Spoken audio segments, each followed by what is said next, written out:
started walking like, what, 10-15 minutes ago. And our goal is to go from 2,200 to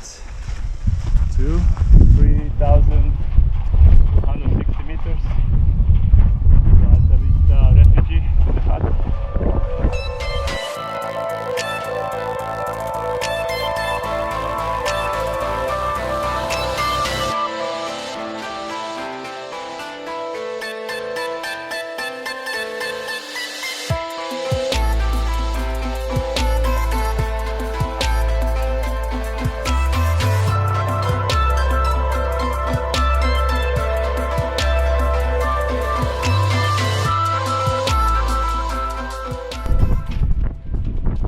Exactly 3 hours, not more.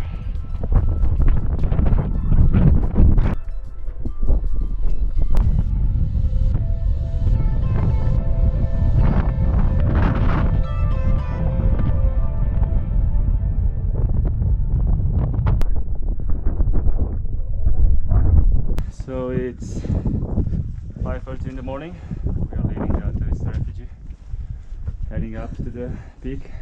I think it's gonna be one and only shot today.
We just came down from the peak.